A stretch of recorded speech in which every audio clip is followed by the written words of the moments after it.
Alicia. Now, Dumisani, we understand that 160 drivers were dismissed after they abandoned their work since the 2nd of February. What was the exact reason behind the strike, sir?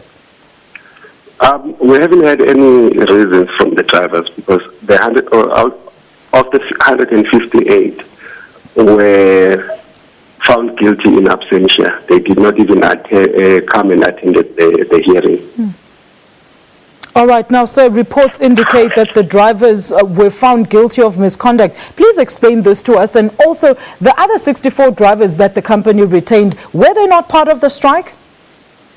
The 65 drivers that were retained are those people that never participated in the strike. In actual fact, those are the drivers that assisted us in bringing the buses back to the depot when they were left in town.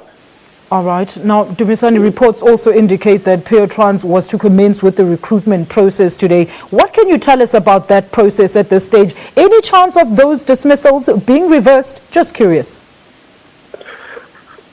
We've started with the recruitment process, but the drivers are given 3 days to appeal their sentences. So we will hear from them if they have participated and what would be the outcome, because it depends on each individual's mitigating factors. All right. Now, the big question, sir, is, of course, when can the commuters expect full services to be reinstated after almost 2 weeks of being stranded?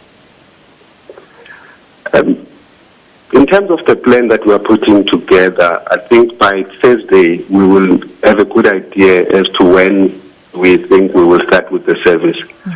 But trying to recruit 158 drivers, it will take a bit of a process. But what we will do then, we envisage that we will start the process gradually. So what we need to do is to identify which routes that we can start with. But we will announce that as soon as we've communicated our plan with the city. All right, sir. And how is Piotrans planning to deal with future incidents of this kind, where complete service is compromised and it turns commuters' lives upside down? What assurance can you provide to the commuters at this stage, sir? As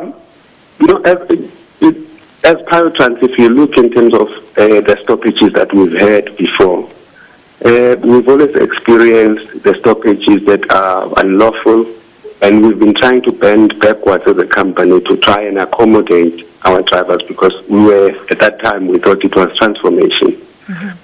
But we've learned the hard way, and the company now is going to follow every company's procedures to the T. But we will make sure that we engage with the union and the drivers on time to make sure that we don't experience such any longer. Thank you so much, Mr. Mntambo, for your time this afternoon. That was spokesperson for Rea Vaya's Piotrans, Mr. Dumisani Mntambo.